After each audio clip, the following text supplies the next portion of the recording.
whole situation with Sanders' family. I mean, certainly prayers to that family on a lot of different levels that are going on. But let's get into this right now. Let's cover a little NBA. So obviously, the big thing now. I mean, we all hear this every year. Luka Doncic seems like he's putting in that work. Certainly in the gym. I know Shawnee's always the skeptical one, being certainly in Dallas, saying he kind of goes through this every year. But it seems like Luka is definitely taking it to a different level to get himself into shape. Now the question is, can he stay in shape? Certainly for this time. But it definitely seems like he's definitely looking at how his body's looking. He's putting in the work, Shawnee. But convinced that this is the year that he puts it together, or are we going to see the same old Luka by midseason? Them beers and donuts and whatnot is going to be too much for him. So, what's your thoughts on Luka on his quest to get into better shape so he can stay good for the season throughout? What's your say on this, sir? Well, one, I got an echo going on.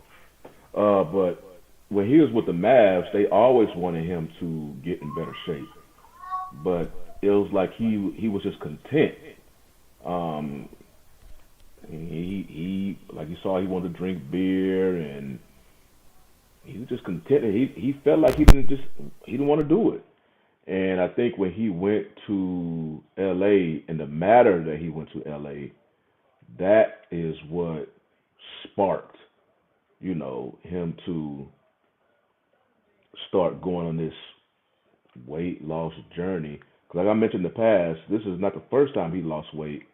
Like you mentioned, but he just didn't keep it on during the season. Well, keep it off during the season. It wasn't like he got big during the season, but you didn't really see the results of him losing weight. Because you want to see, okay, you losing weight, but we also want to see about your conditioning improving. Now, what about this right now with the pictures that came out here? When I believe this is the real deal, because I heard that he mentioned that he didn't play basketball for like a month, that he was just focused on conditioning, and obviously you could see it. And I believe just the way he was unexpectedly, 'cause he was a franchise player. He wasn't supposed to go nowhere. And they traded him, and then when it all came out and how it was basically it basically was just attacking his lack of discipline with his body. It was just some of everything. Just basically, it kind of felt like the Mavs was just trying to fish for a reason to explain why they traded him. We just gonna attack, chop down on everything. Still no specific reason. They just chop it down. He wasn't uh, working out as much. It's just stuff like that. Like why it's still no real answer of why. Now they got lucked up because they got the number one overall pick. It was pure luck, but yeah, I just think the way he went out from the Mavs to the Lakers and all the attention that was brought about his conditioning, his lack of and thereof of conditioning. Yeah, he finally got tired of it, and now he wants to show that he can condition his body to what we expect a professional athlete to be. Now, everybody gonna be looking at it. We're like, okay, let's see how it is. You know, how you get into the middle of the season. Will this improve your conditioning, and also will this improve your effort, especially on the defensive level? Nobody worry about Luca on the offensive level. We know he's an offensive juggernaut, but the constant whining he does, and the fact that he's just damn near a cone on defense, really because he can be a better defender if he just gives effort, but he doesn't. Another one thing about James Harden, especially once Chris Paul came to the Rockets, you saw Harden's effort improve. And he wasn't no Kawhi Leonard on defensive, but once you saw his effort improve, that's where you realized, oh, James Harden is a fairly good post defender because he had a strong base. So you saw it was hard for dudes to back him up. We didn't really see that because James Harden wasn't giving that effort. But when Chris Paul came, you saw, okay, he's making an effort. But Luca, that's remains to be seen because he was in the same boat as that early Harden with the Rockets. You on mute, Mr. Mint. Does that sound a little better, guys? Mm-hmm. Okay, cool, cool. All right, Shawnee, you want to weigh in on He already weighed Luca? in. Is this the Oh, He same already old weighed Luca? in. Johnny What's already that? weighed in. Johnny already weighed in. yeah. I'm Go ahead. sorry, Dante. Dante. Okay. So what I will say is I can attest to what Shani said. Then in the Metroplex, we have seen Luca get in shape. But here's the catch. I respect the guys with their loyalty to their country and their national team. When he gets done playing, it's not that long before the training camp starts for the NBA. That between that time, I've seen Luca, bloom, and like not just as bad as it is like they've shown in some pictures, but I've seen him get out of shape, and then next thing you know, you're dealing with he's got a calf injury or this. They're making up injuries so he can lose the weight, like the guy over there with the Buccaneers. Uh, and so it's like, man, is he gonna have that where he gets into that position again, or like he said in the Men's Health magazine? If I go backwards, it's all for nothing. I've got to keep it consistent. I've got to do it, changing your diet, being consistent. I wonder what kind of effective it is that he's playing with LeBron. When a guy that year 23, always in good shape, can add the muscle, can lose the weight, a guy like that. I wonder how that affects it. And so if he shows up to training camp in the good shape, then I'll have more of a belief that it's going to stay long term because a lot of it is just the revenge to show the Mavericks, to show itself, not even to show the Mavericks, but to show yourself you can do it. Because one thing I'll say that does hurt him, he's in the MVP conversation every year at the beginning of the year, but then he has a slow start because he's sluggish and he's out of shape. And so it's like, you'll hear Charles Barkley in those early games saying those things. Will he continue forward with it? And I think if he has that motivation in him to go and get the accolades, and then on top of that, be in better shape to make sure he can get the accolades like first team All NBA, MVP. You don't get that if you don't play enough games. So that's that incentive as well to make up some of that lost money that he lost from getting traded since he can't get the Supermax. Gotcha. Coach, your thoughts on Luca? Are we saying same old Luca, or is this going to Nope. be No. No. Y'all must underestimate the power of LeBron James. Luca's here to stay. Okay. He understands the mission at hand now. He understands that he's not bigger than the team. And he's going to LA. You don't get in shape in the summer just to get fatter during the season. That makes no sense. He's going to be a better player. He's going to probably be of course, he'll probably come out the best shape. He's going to be a lot stronger. He's going to have his more endurance. And I don't think in Dallas they put him in a position to be the leader. And he wasn't mature enough. In LA, he doesn't have to be the leader. LeBron James has already set the standard for everybody that comes there. So just seeing that in a short period of time, I think it's only going to get better during the season. I think they even got better on defense with Marcus Smart. So that's going to take some of that defensive pressure off Luka. He can do it like everybody else. He can do it like Trae Young. You ain't checking the best player. You can do it like James Harden. You ain't checking the best player. And yeah, Luka and Harden about the same defensively. Harden never played no defense. That's why he never goes no further than the second round of the playoffs. So, yeah, but Luka's here to stay, man. Get used to it. Don't be mad, Yeah. Dallas. Trading. Y'all better hope Cooper Flag pans out. Yeah. So, Yeah. Now, because Dante mentioned it, I wanted to share because he had mentioned the guy, the football player. So I wanted to share this because honestly, I think I might have sent a video back sometime. Let me know if you guys could see this. So here you had this guy Desmond Watson, who was drafted. We all saw a video of him. I mean, the guy 464 pounds at whether it be the combine or the pro day or what have you. But now they're saying that, he's not allowed to practice until he meets the weight goal. But I'm just thinking, what's the logic in drafting a guy who is of that such extreme size and you expect him, at this point to lose this weight getting into training camp. Now, it used to be he came to training camp to get in shape. Now it's like they want guys in shape coming in all year round, but you have this guy who's at this weight, and now he's being forced to force him to lose some weight before he can even enter camp. So I don't know, if that was part of the signing or whatever, but why would you even take a risk? I mean, draft picks are precious as it is.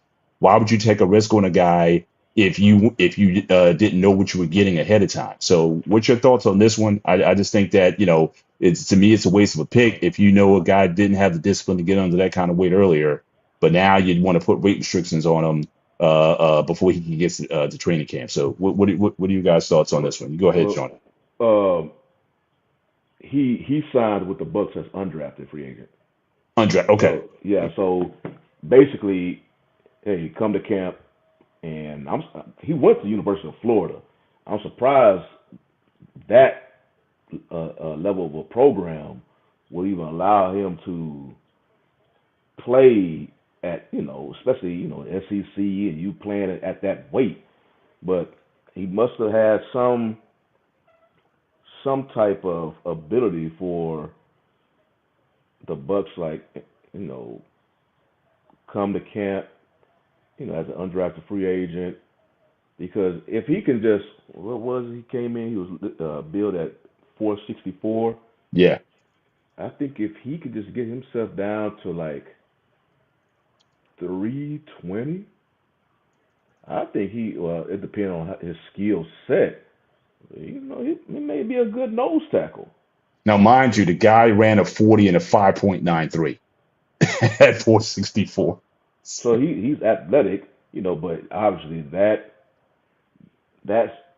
weight is not going to hold in the NFL.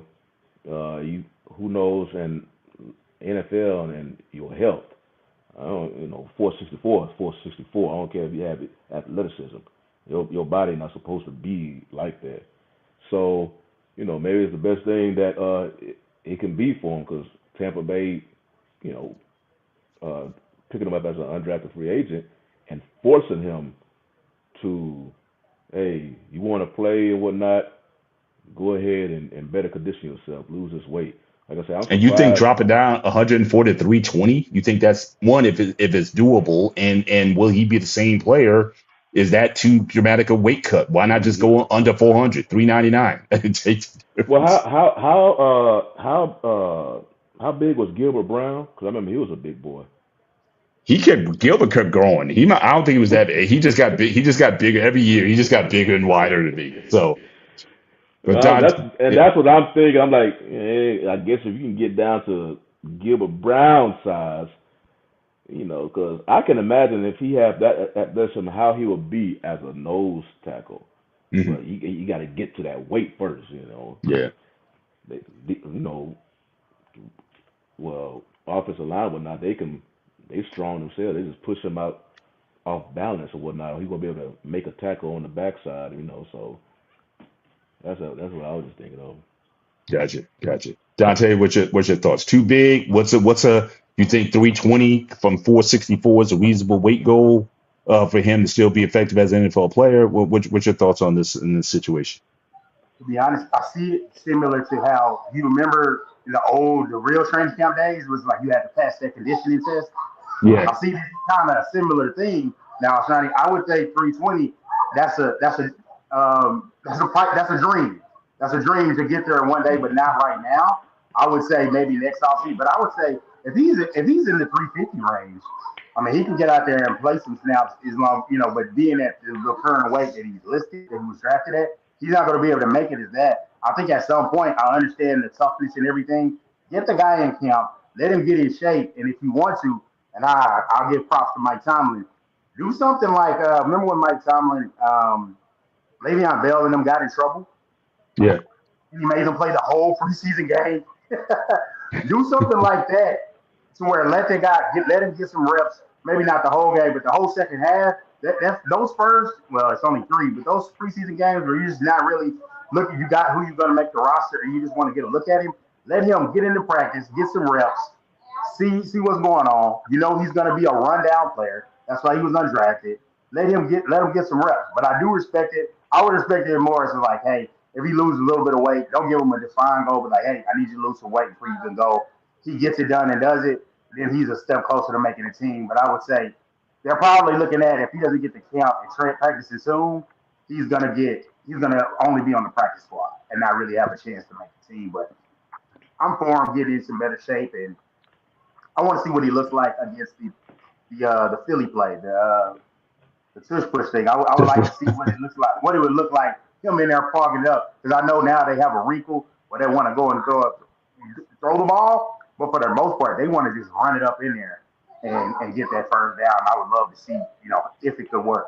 Because if he could, he'll keep a job in the league until that play goes out of style. Gotcha. Coach, your thoughts? You got a guy coming in the camp. You the coach. Man's a bit overweight. What do you do in that situation? You bringing him in? You going to work him in condition or what? What's the plan? I would make his weight loss a progressive weight loss. By the time the season starts, got to be down to 375. Then throughout the season, maybe end of the year, hopefully we can get you down under 350.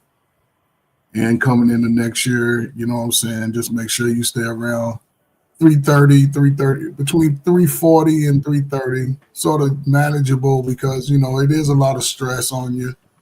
It's a health concern. It's not many players. I don't know what his height is coming in the NFL at 400 pounds and have the mobility to be able to make some blocks or tackles. But 375, and we're going to go down from there because your rookie contract, you better be making these goals.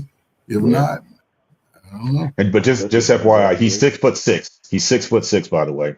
But my thing is, you're talking about even at major D1 level, he's still allowed to play at 464. I mean, you would think that would be at any level, high school, college, or any level. Why would you allow a player, especially when you got a major D1 program like Florida, would allow that to happen, or and allow him to play that way? It still surprises me to an extent that he was able to get away with that for so long for the career he was there, and still has an opportunity in the NFL. So, but there's no weight restrictions. I get it, but I'm just saying. But you're the coach of a D1 program. You got a guy walking onto your field at 464. Wouldn't you want to have some sort of gradual weight loss then to get him down to 375? I mean, when is 464 acceptable at a D1 level at any program? I guess is the question. It's not. But Florida hasn't been winning. Florida has been bad, and that might be one of the reasons is you guys just because he has great talent and potential, just letting him make it. There's no way in the world if you switch him and he's in Georgia that happens. Right. Or even if you had the coach they had that won the national championship. Urban Meyer. Yeah, Urban Meyer will have that either. So yeah. So all right, I got you. I just wanted, but again, because Dante, you mentioned that was on my mind to bring it up for the show. But I just wanted to entertain that. But let's move on to the next block. Let's jump again, staying in the NBA. So again, this is actually just broke today. So again, Gilbert Arenas arrested. So he got indicted today for these. Apparently, these activities happened back in 2021, 2022. So it might have been during the COVID time, whatever. But apparently, he was hosting some legal gambling games with some Israeli crime syndicate, is what they're describing it so far. So these are the guys who have been indicted so far by the government. So again, I guess he had this home in Cali where these games are taking place. And so again, this is certainly being looked at. But your thoughts, guys, on this particular story. What do you think this lands him? But this is the feds, and to be caught up in this situation. I know he started to obviously he kind of had a trouble playing career, obviously with the gun charges he had back in the day. But started to build himself a pretty popular podcast within the YouTube space. He was on Club Shay Shay for a minute. But he's starting to branch out on his own. So again, this is just another hit to him. So again, any thoughts on this particular story on Arenas and these charges? Start with Shawnee, just work it down. To me, it's just another story of these former pro athletes that try to, I guess, get around the system. I mean, you saw several former pro athletes during the COVID time who got caught with the COVID fraud. Mhm. trying to get the money from from COVID. They got in trouble with that. Um, I don't. It's just, I guess, why when they play, obviously they make all type of connections from people of all over, and when they're done playing, these same people would just be, that money that was once coming in when they was playing, it doesn't. I don't know how, because I think his podcast is doing fairly well, Arenas, but I don't know how much he's getting paid from that. I don't think he's like at the Shannon Sharp level yet. So they find a way to bring in more money, potentially with in this case, with the illegal gambling, casino, whatnot. And I don't know, it's just, you just starting to see it more often now about how these former players they getting in trouble because they trying to go about another way on acquiring all this money. I guess they think they got to hook up on something so they can, you know, do something different that will lend them a nice amount of income. But unfortunately, most of the time, it's illegal, whatever they're doing. So, he when I look at it and I see the feds came to him, I'm like, damn, that means they did their homework. So, he it's gonna be an hill battle for him to climb. It's definitely it's new, so more stuff is gonna come out, over the days and weeks and whatnot.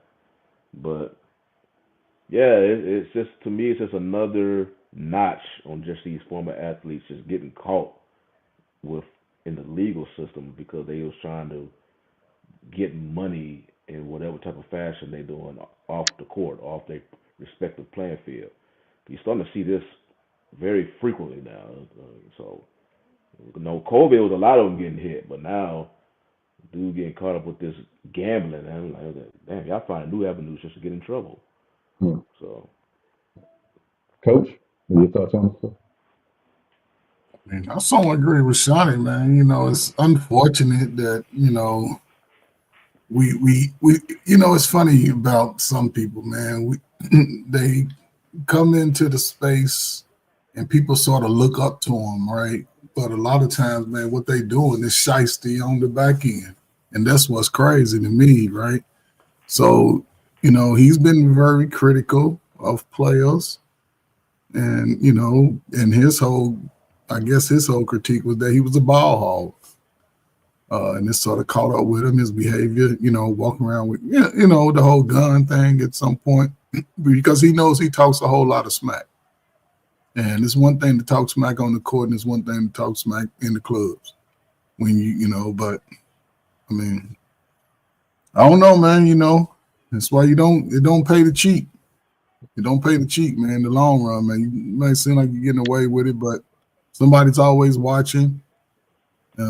So, hey, you're going to have to either pay, but he'll be on YouTube crying about it, and people pay to get his comments and views and make him some more money. So, I don't feel no type of way. So, you cheat the game, you will get caught. Dante? What I'll say is this. I agree with you guys are saying, Coach Fred Johnny, about the finances. It is a thing that where guys can, when they get out of the league, the money dries up.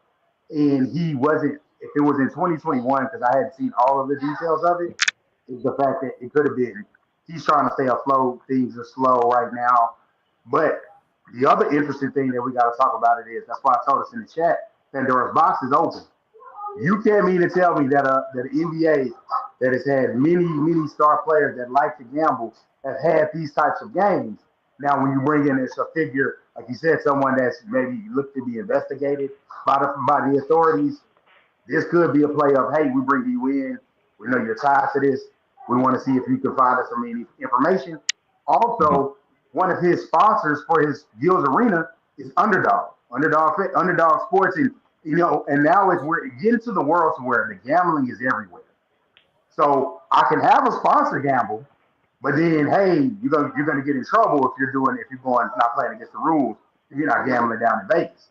Even though simply what we're doing every March Madness, hey man, those pools they're not just made for fun. They're made for fun. There's a pot at the end of that. So now we're looking into that, and the thing is that pot is different because this is a former professional athlete, multi-millionaire. So we're in a whole bunch of stuff, and it's starting to look like the more and more time went on. When I was younger, I was thinking, well, why wouldn't they do the gambling and make it legal?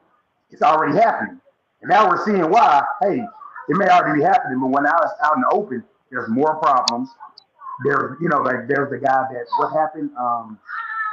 They got text messages of him sending the playbook to another player, a college athlete. So you got Oh things yeah, like yeah. that. Pandora's box is open, and we got to be real careful and tighten up. And guys are gonna have to like how they operate with things. But it's really difficult and it's really hypocritical that 1 minute, hey, you got the gambling ad, and then got the stuff at the end. It's like, hey, if you sports gambling, call this number, and they speed it off real fast. And then you got a story with the Jonte Porters. Oh, you're getting arrested, and then the next commercial, hey, they got the NBA has the play-in Vegas. You know what Vegas is about, and now you've got the gambling everywhere, and the players are getting the money from the gambling revenue. So we're in a big pot of like a big heap of trouble with how things is moving with the gambling. But moving like that with the games off site, you might not be able to do that anymore. They probably players have said that they have those card games even back from Jordan and so on and so forth. Oh, we're playing the card games. Jordan wasn't playing that game for free. He wasn't just going into Atlantic City. He was playing right there on the plane or whatever. So this has to be looked at. You have to look at how things are going. If he was still doing it after he had the Gills Arena, that was a problem. But I'll wait to let everything play out. But I will say he could lose that pod and the sponsorship over that.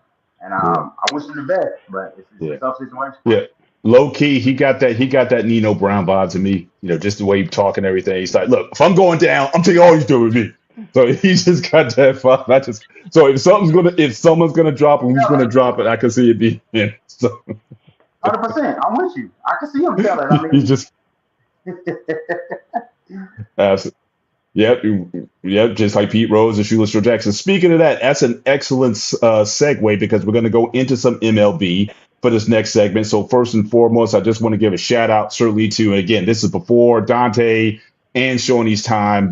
Coach should certainly know Ryne Sandberg, certainly Hall of Famer, 10-time All-Star, got an MVP, 9-time Gold Glove, Player of the Year. So again, Hall of Fame player. His only blight is that again the Cubs that was during the cursed years of the Cubs couldn't let alone win a World Series. But certainly in the '80s, he was as good as it got. As a second baseman and a player. So I don't know. So I may defer if you guys want to chime in, but I want to certainly hear from Coach. Certainly at death, he died a couple of days ago. But your thoughts, Coach, if you saw Ryne Sandberg in his prime. Any thoughts on this Hall of Fame player? I saw him one time in the early 80s. My family's from Chicago, so I went up there for the summer and spent the whole summer. And they, my dad's aunts, so my great aunts, they both supervised the park. And Chicago park system is big. So, right. And they used to take us on field trips all summer. And I used to be able to go, and we would actually be allowed just to get out on the field, sometime watch batting practice, sometime, go into the locker room. And that was with the Cubs, the White Sox, and the Bears. So as a kid, I was able to get access just through my aunts and stuff. Right. Yeah, man, he was the man up in Chicago. You know what I'm saying? And, no doubt. I don't know, man. It's unfortunate. 65 seems young to me. Yeah.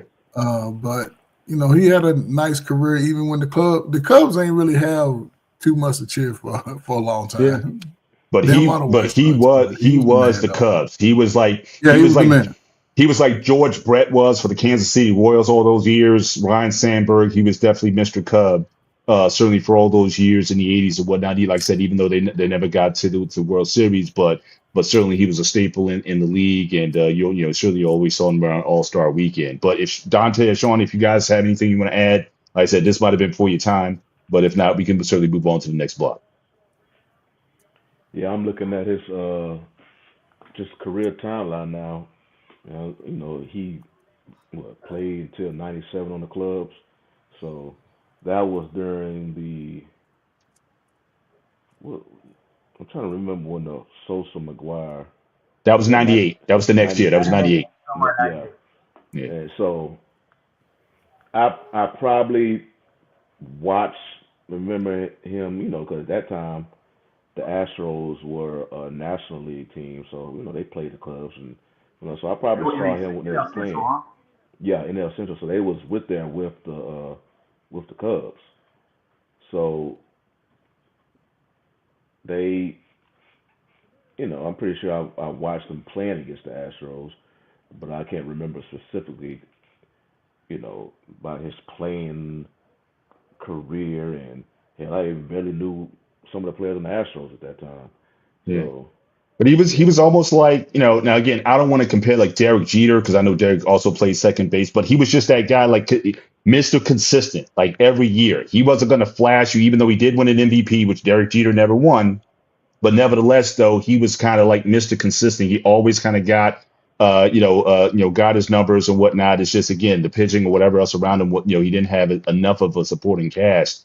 But certainly, like I said, in the 80s, he was certainly at second base. Certainly he was definitely mentioned with amongst the best in the game, which certainly is one of the reasons why I think he is a worthy Hall of Famer. Now we're going to get into this next block here, talking about the 2025 class. So again, congrats to the class of 2025: Cooperstown, Dick Allen, Dave Parker, Ichiro Suzuki, CC Sabathia, and Billy Wagner. I'm sure certainly very familiar names. Certainly to Shawnee and Dante being from the Houston area. So again, this is a class, but again, as always with the NFL and with the MLB and whatnot, I'm always putting it out there, you know, are these guys Hall of Famers or certainly first ballot Hall of Famers? Some of these guys are certainly on the Dick Allen and Dave Parker. They're certainly on the legacy ballot. I think Dick Allen was one of the last the holdovers. He played in the 60s and 70s. So the question is, you know, does he have stats that are in fact Hall of Fame, worthy? So again, just want to start out first of all with Suzuki. I don't think this is a no-brainer for me. Obviously, he was one of the greatest Japanese players of all time. Certainly came over and, you know, again, 10-time All-Star, MVP, Rookie of the Year. So again, I think this is a pretty easy pick. Lifetime 311 average. The guy was just an all-around player. Didn't have a ton of power, but as far as Mr. Consistency, Mr. Hits, over 3,000 hits. So again, I don't think this is a no-brainer. I would say this is worthy of a first ballot Hall of Fame. Never won a World Series, but nevertheless, I think his career is Hall of Fame worthy. Any recent comments on Suzuki's career? Certainly in MLB, I think this is a fairly easy one in my book. Definitely a Hall of Fame. Yeah, that's an easy one. I know I couldn't speak on the older players. Like I said, Sandberg, like I said, my introduction was in baseball, but the summer of '98 made me a baseball fan. So that's why when they talk about the steroid thing, it's kind of like, hey, that y'all pushed it and it got me into this game. But with Suzuki being in the AL West, seeing how dominant he was, like how good of a player he was, that's for sure was a first ballot in my opinion, because he was, just seeing it up close is different. And that was back in when they had the games that you used to play the NL. They were very much fewer, so you were playing like per year probably like 20-something matchups. So I'm seeing Ichiro Suzuki just lighting it up against my team, and like you can kind of see like, hey, this guy's consistent. Hits for average. Obviously, the power wasn't there, but hey, man, he was definitely, I would say, a first ballot guy. Absolutely. Coach, your thoughts on why you put your head down, Coach? No, I'm just saying the only thing that would make him a Hall of Fame ballot, Hall of Fame to me is his hits. He has 3,000 hits. That's it. 117 home runs. Let's be real. Now, batting average of 300 to get you in the Hall of Fame. So his hits and batting average, I can see. RBIs is fairly low. Stolen base, on base percentage, 355. 10-time Yeah. Glow Gov, 10-time All-Star doesn't get you in first ballot. Nope, it don't. It don't get you. All He right, so better hit I some. was, He so I better don't hit want some anybody home coming after runs. me. He better hit some home runs, but he only got 117. So wait a minute. But the So hit, every Hall of the Famer hit, has to be a home run hitter. Is no, he got the hits. The hits will get you in alone. 3,000 hits all club, right? it'll always get you in the Hall of Shout Fame. out to Rock. All I'm saying is shout out to Rockaroo because that man had no power whatsoever, and he got or Ozzie Smith or any of those guys from back in the day who played the infield. Uh, but I So mean, the hit, I think it's a slam dunk, first ballot in my view. Shawnee, your thoughts on I'm sorry, Dante. I'm sorry, my bad. Dante, your thoughts on Suzuki, first ballot in your book? Yeah, easily. Okay, You gotcha, said that. gotcha. So you're affecting multiple parts of the game. You're a 10-time Gold Glover, multiple time All Star, and as far as the 3,000 hits. The thing is with baseball, we could talk about compilers in other sports, but in baseball, the greatness is compiling because it's so hard to get to the majors, and then to be there consistently doing it year in year out. You get rewarded for the 3,000 hits in that sport in this sport. So I'm all for the compiler, the big number records, and I'm all for it. Well, let me ask you guys this. Out of now, I know you have the Japanese player from the Dodgers, who's obviously he's on a certainly a Hall. Would you consider him a Hall of Famer right now? If you were going to put Yes, if you right now Hall of Fame. Second that's his. question is he the out of the greatest Japanese players of all time? Would you still put him over Suzuki as the great as the great right now? You talking about Otani? Yes, Otani, yeah. He probably would be there because of his ability to pitch. Like Otani has MVP, which he already won an MVP as a batter and Cy Young as a pitcher. Only thing about it because he had that Tommy John, so he will be. It just depends how long he'll be playing, Mhm. But I Otani, yeah, 'cause he's a special player. You can't. It's one thing I know. People say we obviously haven't seen nothing like that since Babe Ruth, because Babe Ruth was doing that, But I don't even think Babe Ruth was doing it at this level that Otani. He's always towards like the top three in home run hitters. He's a good hitter. He hit the Tommy John, so he can't pitch. So he just okay. I'm just going to DH, knocking balls out, killing balls. he's got speed. He's like Yes, he was made in a Yeah, lab. That's how 500 stolen. he To me, 500 stolen bases get you into the Hall, and Suzuki's got 509. So, yeah, I just think overall, I think right now, I think certainly Otani's on the track to be the greatest ever. I would still put Suzuki as the best ever. I mean, even over the guy who played for the Yankees all those years, Matsui, any of those guys. I think from Oh yeah. Japan, he's the best. Well, He's the best player so far. But certainly Otani is certainly on the path. He can certainly overtake him at some point. But because just looking at this body of work, it's pretty impressive. Ichiro, I think was. Otani will be the better player.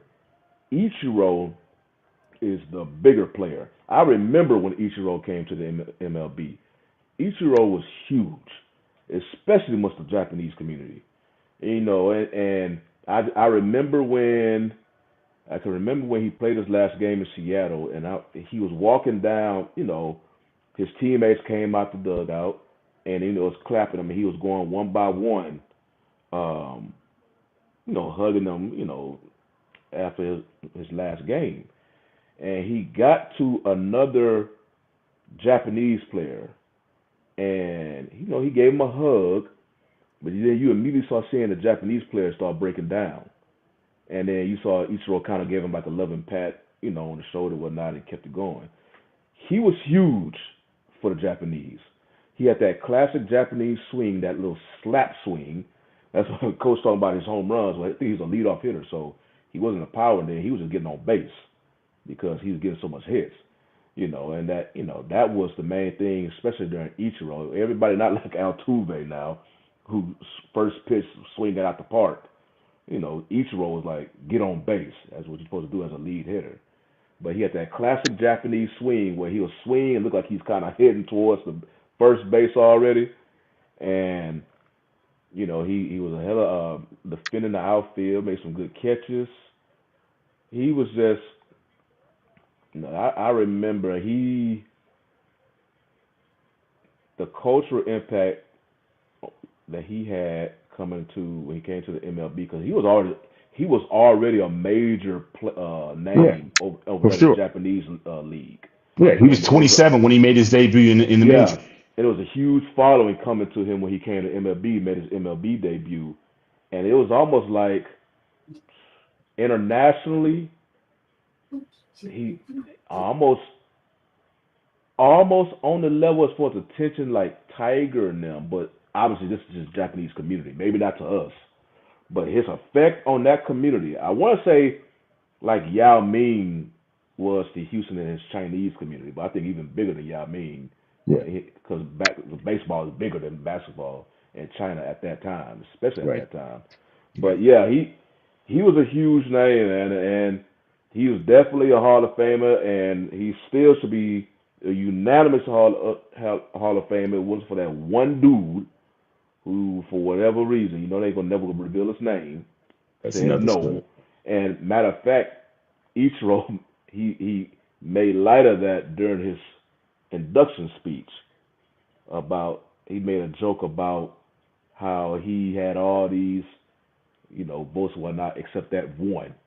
He was referring to that dude who didn't give him that one. So yeah, he's definitely a Hall of Famer. He should be a unanimous Hall of Famer. Yeah, But you yeah, I know, think like we that's it. always Yeah, say, them dudes they on these high horses. They got this power of the pen who they can vote. So you'll never really know why they make the decisions they do when it comes to voting for the Hall, especially baseball. It's like they got the biggest egos in that room for that.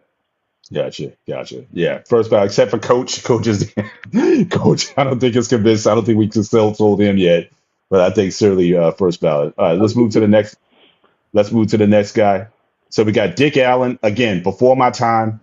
Played in the 60s and into the 70s. 351 lifetime home runs. Played first base, third base, and left field. 1,100 RBIs, 292 lifetime average. Not quite over 300 yet, but certainly respectable. Only 1,848 hits. But again, I think he was one of those legacy picks. He died 5 years ago. So again, I can't speak much, but again, he won an MVP. Now, my thing is this: any player of any era, if you win an MVP at some point in the game, and also a seven-time All-Star and Rookie of the Year, that combination gets you in. Now, again, obviously with him, not first ballot, but at some point in your career, winning an MVP is basically saying you were, if not the best, amongst one of the best in the game. That's why, again, I'm not a big fan of compilers generally. Because again, you could be a pitcher, do 13 and 12 over 20 years and get 300 wins. But when people look at you as like the best, or if they look at you and say, "Hey, we got a game plan for this guy," that to me means something. Now, again, these numbers here, again, they're not astronomical, but the fact that he played in the 60s and in the 70s, again, a different game, maybe a pitcher's game, certainly during that time, I got no problem with him getting in. But like I said, I don't have a frame of reference, so I'm just going to say, just based on his numbers, yeah, but in your career, the 350 home runs, and 1,100 RBIs, seven-time All-Star, and an MVP. Yeah, I can see at some point some people making decisions say, okay, yeah, let him in, post his death. But any thoughts on this guy here? Again, Well, obviously no one saw him, but go ahead. yeah, obviously him and the other guy, I guess, who came in legacy votes. They was before our time, many of us. But I would say this, I heard you mention about you normally wouldn't do, basically compile stats to determine if somebody a Hall of Fame. I say in baseball, I Maybe there's some other sports out there, but as far as the top four American sports, baseball is the only sport where I don't have to watch a game and I could just look at your stats alone and dictate what type of player you was. Because all their stats are just legit. You don't be a 300 hitter by accident. So if I see you a 300 hitter, that means you're a good hitter. If I see you hitting over 30, 40 home runs in the season, that means you have power in your bat. They got OPS. They have so many stats. Like if you was a true, that's why it's so heavy in analytics. These dudes, like when the Astros start turning the corner, Jeff Lunau, when he was the GM, he had no baseball experience, but he was crazy with numbers.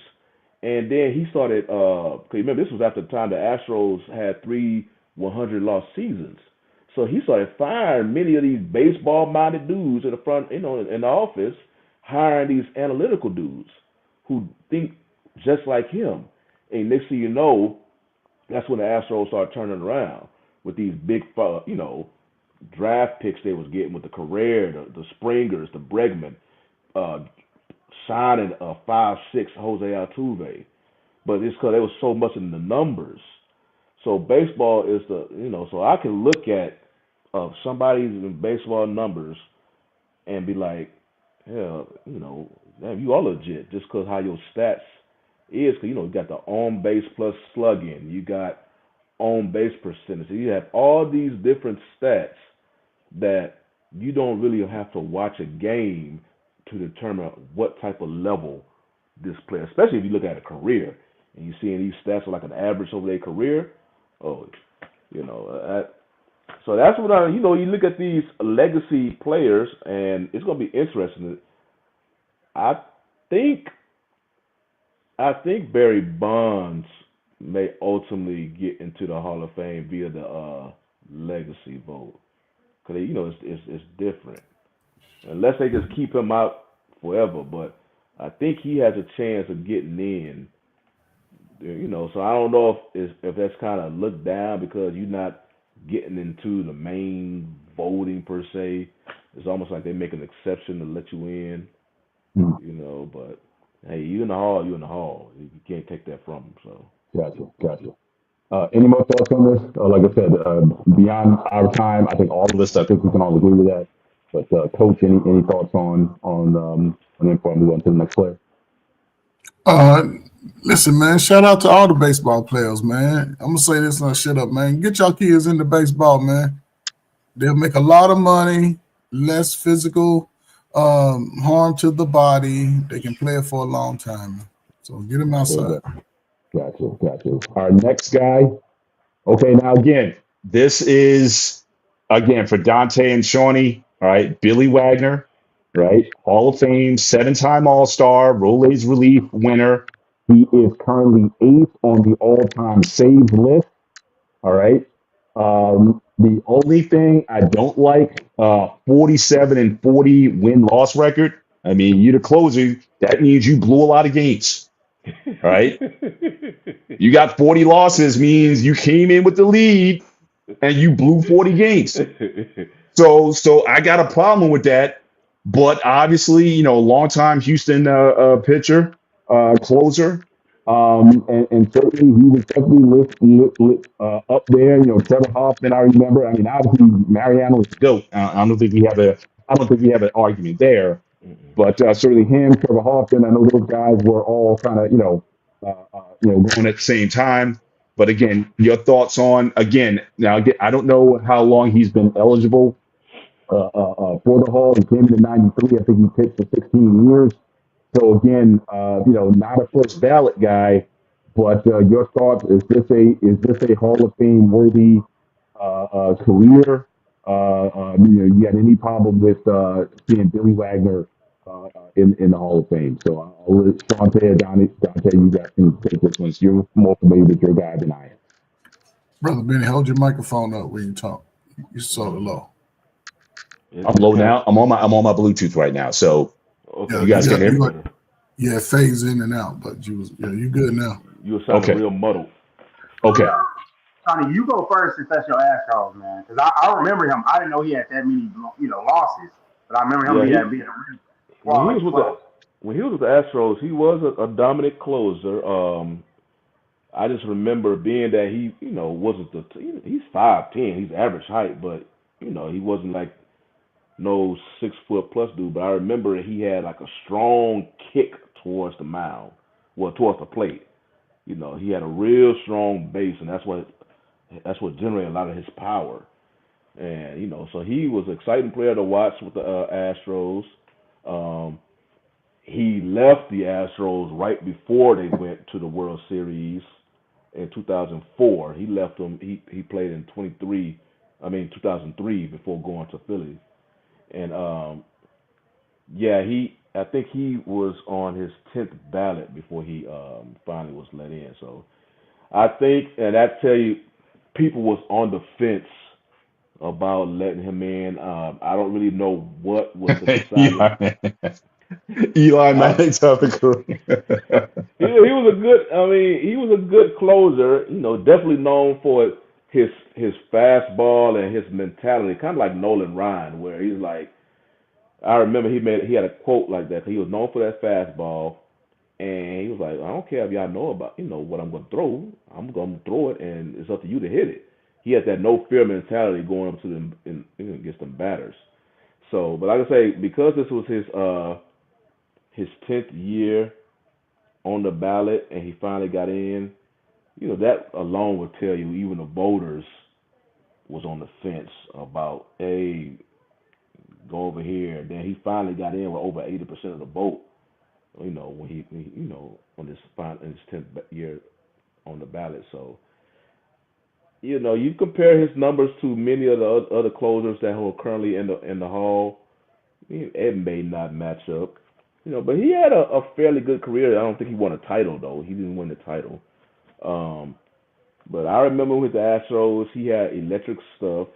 Strong arm, and he was just blowing it by batters many times. I'm imagining some of those losses probably came later in his career, especially after he left the Phillies. I think he was still a good closer even with the Phillies. So yeah, I'm happy he's in whatnot. Like I said, I don't know what was the final factor of the voters, especially 80% of them voting when he was petitioning on his last ballot. So he felt some type of way. Maybe they just want to make him sweat the other 9 years. I don't know. Because some of the time them voters be doing that, man.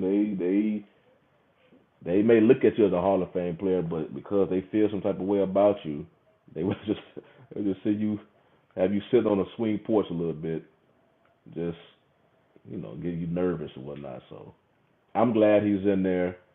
He don't have the most eye-catching stats.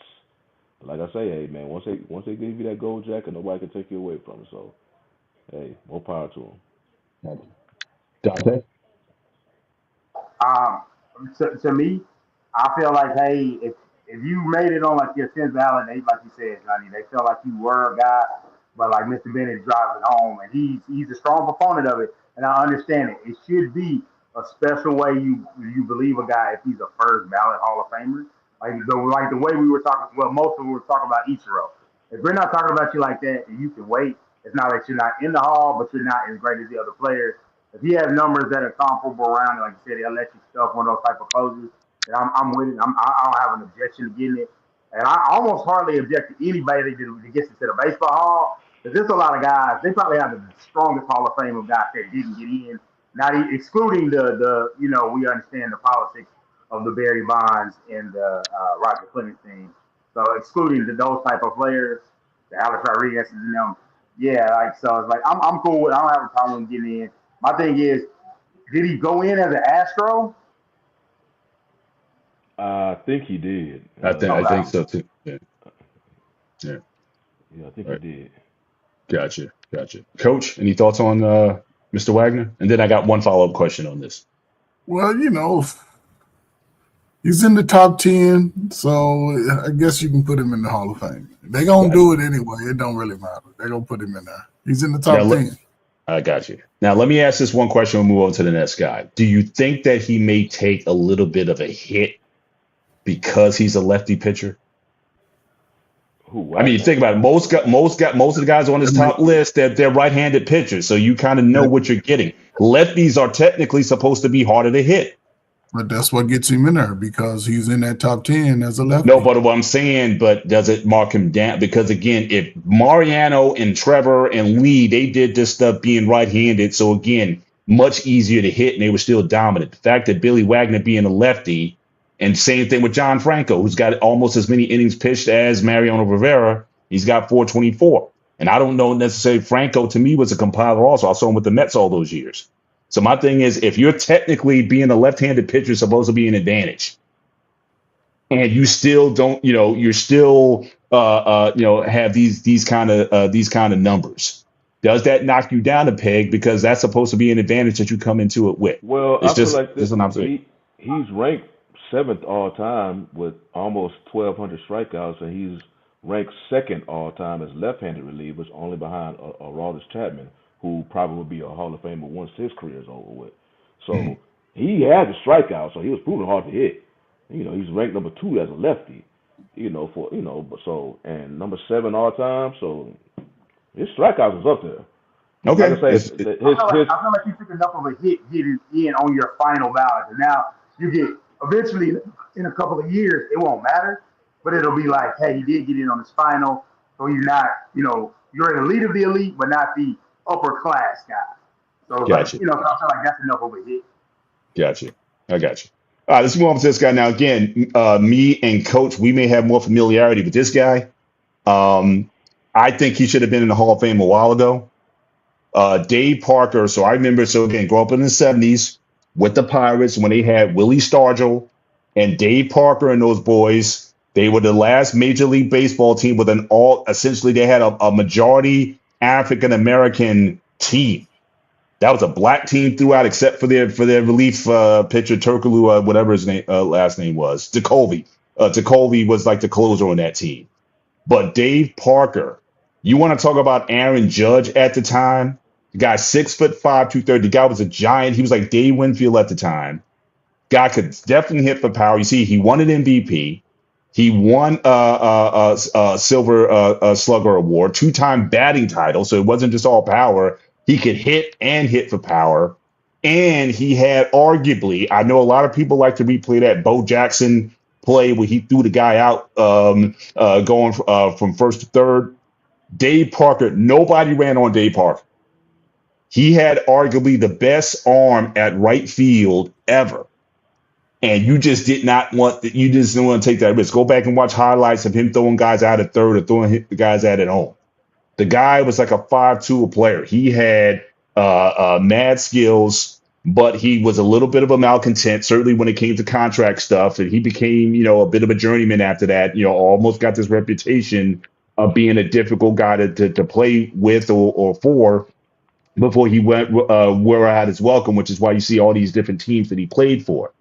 But in his prime, you could say that he was, again, amongst the top 5 guys in baseball at a time. Willie Stargell was on his way out, Pops, as they called him, in '79 when last time they won it. But Parker was the man. So again, I don't know why it took this much time for him to get in, but he was as dominant as it got for a time, certainly through the 80s. Obviously his career, lopped off. But Coach, I don't know if you remember him. I do. And I just remember, again, his arm from right field, the best. I don't care about Bo Jackson, whatever. It was the best. And nobody messed with that guy. So your thoughts on Parker? And again, if Shawnee and Dante want to chime in, they can now. I would say maybe not a first ballot, but again, this is long overdue. And he just died last month. So again, rest in peace to Parker. But your thoughts, Coach, on Parker and his Hall of Fame worthiness? Well, you see, he doubled Ichiro in his home runs. Dave Parker was one of my favorite players growing up, man. Mm. I remember the year the Steelers and the Pirates won the championship the same year, and I was on a championship team with the Steelers that same year. Yeah. He's always been one of my favorite players, man. I didn't know he wasn't in the Hall of Fame. I thought he got in the Hall of Fame back in the 80s. But, yeah, hey, man, He deserves to be in there. Yeah, this one looked Home like run. I mean, yeah, man. Get him on in there, man. Whether it's a yeah, legacy pick, but he deserves to be in there. So yeah, this looked Well, like a spite thing. To me, it felt like spite that why well, he wasn't in sooner.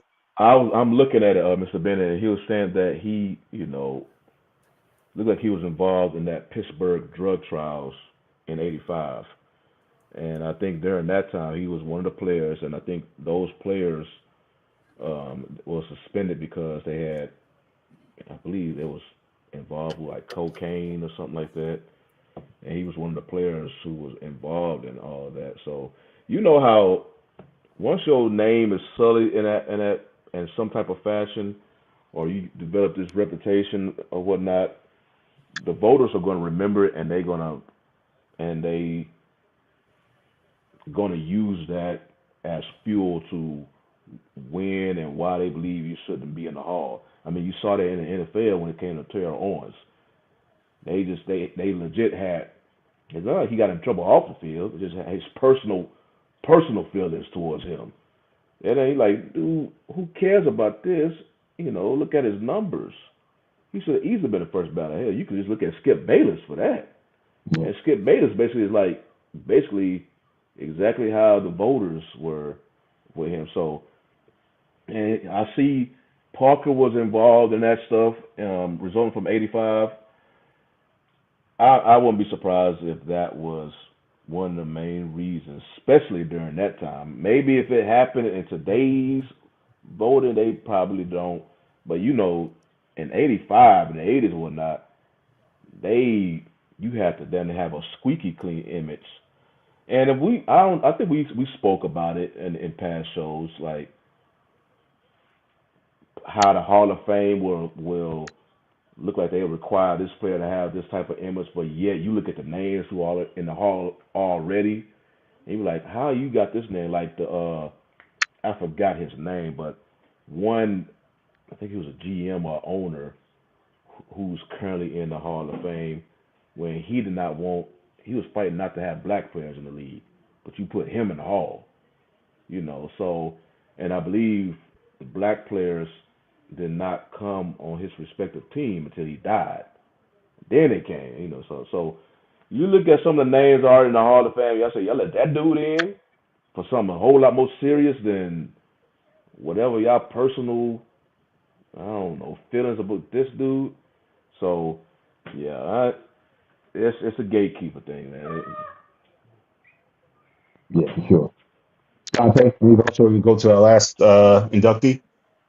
Yeah, I saw Dave Parker's like his highlights and what other players said about him, and like other and I saw the arm. I saw him mowing guys down, and that's what I will say is I hate when guys can't get into the hall while they're living, but still putting them in and commemorating them. Now I got a guy like, man, he was the real deal. Like what you were saying, like it was your favorite player. I can see why.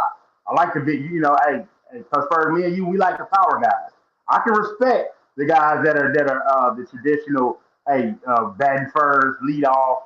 I can respect that all day, but I love some power. Like you said, he's a MVP. You know, hey, when you look at his stats, I see, hey, that's a guy. I wish he shiny.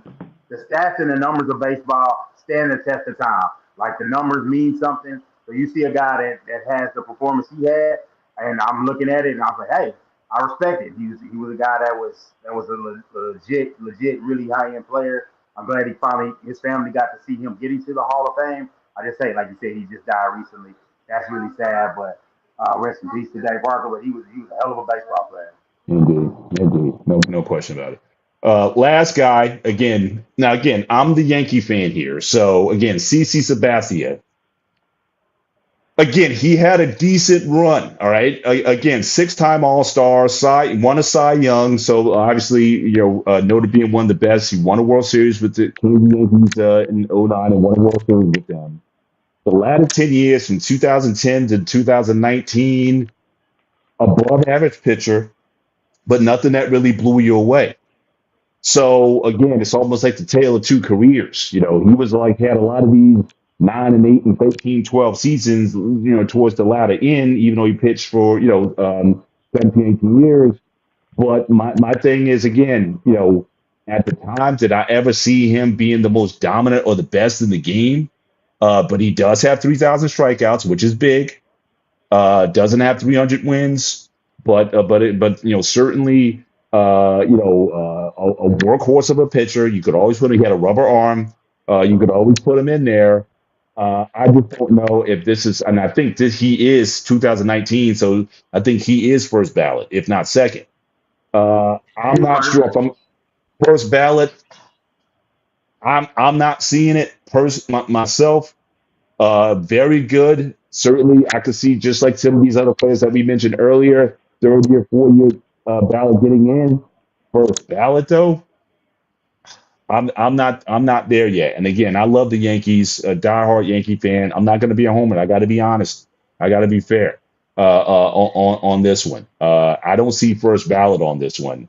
But again, congratulations to him, nevertheless, for getting into the Hall. I mean, I'm not hating. I think he is Hall of Fame worthy. First ballot, I got to be like, yes. But so Anton disagrees with me on this one. But I don't know. But you guys, you can chime in, Dante. So what I'll say on this front is this, I want to say I really liked him. What really sold me on him is the run in Milwaukee when he got him into the playoffs. I'm a big deal for hey, pitching on 3 days rest, knowing how tough it is to get your arm ready. Being, like you said, the rubber arm, just a workhorse on the mound, going over to the Yankees. I mean, no love for the Yankees, but it's like, hey, being the key piece to help them go in and get that '09 championship, winning the ALCS MVP. But the way Shani talked about the squeaky clean image, and one way of on some guys have it on their jacket. It's like they're not going to get in. On his end, being a part of MLB, being a part of their black initiative, being a black, what they say, the black aces, being able to make the hall. That's a part of the story that a league wants to sell. And once you read all of that, like if you look at it compared to the NFL, if a guy is borderline in the NFL, but you see that patch for that Walter Payton Award, forget about it. He's in there. He's in there, and that means a lot and carries a lot. So for some of the political reasons, for sure, CC Sabathia made it. But when you put up the 250 wins, 3,000 strikeouts, you can put that up against some of the other great pitchers. And to his detriment, not to his detriment, but if he pitches for, let's just say, my Rangers, he gets that 250. Yeah, but he pitched for the Yankees, the last championship, number 27 for the Yankees. That cachet means something. So, like you say, Coach Mr. Vinny, you may not feel that he does it. I don't have a problem with it. I'm a supporter of him. I really loved him playing the game and what he did. But if you want to, I respect your critique because I know how high you hold that standard. That's why I'm glad you held out your opinion until today because I was wanting to know what you thought in the chat. I was wanting to know, but I was like, I got to know from Mr. First Ballot. But I was I was struggling. waiting. It took a lot to come up here and do this, man. So I struggled with it a little bit. I love CC2, man. But again, when you say first ballot, just like you just said earlier, with Ichiro, it's like no question. And I'm saying CC, good pitcher. But I mean, I would rather put Andy Pettit. I would put Andy Pettit ahead of him in terms of Hall of Fame. Andy Pettit's got 4. So I'm like, look, and as far as the Yankees are concerned, Andy Pettit all day over CC Sabathia. But that's just me though. But Johnny, your thoughts on it? Yeah, I think well, I got to really go deep into his stats, I guess, to look and see was he a first ballot. I heard on the radio, which made sense when I heard he was Sabathia was like a urban pitcher, like a hip hop pitcher. Let's first say his image was that of an urban player, especially when he was playing, compared to some of his contemporaries. When you think about pitchers, but Sabathia just had a more urban look to him, whatnot. He embraced it, hip hop and all that stuff. So that was just different. I remember when I just heard that when somebody mentioned it about him on the radio, I was just thinking about it. I'm like, yeah, that was his. He did embrace that image compared to some of his contemporaries. Just different. I'm looking at comments right now. Black man talking about Prime being and I'm a I was no. gonna hold off on No. And that. one stat that which basically you see it all the time. Every time Mike Trout kept being MVP, the biggest stat they be using now is that WAR stat, wins above replacement, and it basically shows you, how, it gives that player, look, how impactful was him to his team in terms of wins compared to if he was replaced by another player. And you look at Prime's stats, them the majority of the season he was in the negative. So, and I think the high he had 1 year where he was above 3. So that alone will tell you like Prime wasn't really contributing to his team And I winning just I games. just did a quick comparison to Bo Jackson. Bo Jackson has 3 times as many home runs than Deion Sanders. Since I know Coach he loves he likes the long ball. So yeah, I would take Bo over Deion as far as you want to talk about two-way NBA player. I mean NFL to MLB player. I'm taking Bo over Prime all day. But that's just me. I mean, if it wasn't for that accident, I think Bo could have been Hall of Fame both MLB and NFL if it was for that tragic injury that he had. But that's just me though. But Coach, your thoughts on CC? First ballot is the question now. First ballot Hall of Famer or the average, the very Hall of the very good? This is where we're at right now. What was his wins? How many wins did he have in games? And what was his Let me bring it up again. So again, let's see, 261 wins, ERA? 161 less, 3.74 ERA. He had his 3,000 strikeouts. I give him his 3K. That used to be an automatic. You get the 3K, but again, very good. But I'm not blown away by. I'm not blown away by that. But his yeah, he deserves to get in just based off his strikeouts. First ballot. Yeah, they let other people in on their first ballot with just 3,000 strikeouts and losses and everything. So yeah, it doesn't seem like he had an illustrious career because it didn't stand out too much on the Yankees. But just looking at his overall career, yeah, he deserved 3.7 ERA. It's about average. 251 That's the wins. average, not great. Yeah, I would think still, to me Hall of Fame. That's strikeouts. Yeah. Like 3,000 strikeouts. That's just like you gave Ichiro. You said, yeah, he should be in because of the 3,000 hits. I'm saying he should be in because of the 3,000 strikeouts, but not first ballot, though. I'm sorry. Yeah, I first can't. ballot. Ichiro shouldn't be first ballot either. He only has 100 home runs. Makes no sense. It gotta be power though. But here go another thing. 100 I home brought runs. up That makes no sense. I brought up the the stats, also the analytics. One number that I am seeing on this line is his whip stat, and that whip stat is basically a stat for pitchers, basically how much runners they allow per inning on the base. His, as you see that 1.259, that's considered very solid, and this is for his career. Yeah. So basically, He's 400. I looked it up. He's 422nd on the all-time whip list. Hall of Fame. Well, it's a whole lot of pitchers. I'm just saying, though, but you're saying Hall of Fame, but it's he's not even in the top 400. But it's considered solid, So, that means he wasn't putting a lot of people on bases, basically. I agree. No problem. Again, I get solid. Yes, he was a solid player. He was a very good player. He's a Hall of Fame player. He's not a first ballot Hall of Famer. I'm sorry. I can't go there. It sounds like you put him in the same ballot as you got Dwight Howard. Absolutely. Oh, well, absolutely. Dwight Howard. Who else got in that year? All those guys. I'm gonna start collecting these names. All of them. All of them. And when your guy Robert Ory does get in, then you're going to raise that again too. Robert Ory, if he didn't get in after the he'll get on. Someone will let him in. They'll get him in on legacy ballot somewhere. Someone's going to get him in there eventually. He'll get in when my daughter is of age. That'd be past legacy. They say, hell, this little man, because he got 7 rings. I hear that. I heard that. But let's move on to this last section here. So again, obviously, shout out to. So Deion Sanders does not deserve to be in the Hall of Fame. Not even the not even the Yankees Hall of Fame or the Reds Hall of Fame or any other Hall of Fame you want to mention at that point. But certainly we do feel for him. Prayers to him. So he just got diagnosed with bladder cancer. So again, this man has certainly endured a lot of health injuries over time, which is certainly something me and Coach were always talking about. Take care of your health. We got a show coming up. We're going to be talking about inflammation and just different illnesses and just how you need to be eating better and taking care, because you can be an athlete in your 20s and 30s, you can cover a lot of things, but once you turn 40, things just start happening.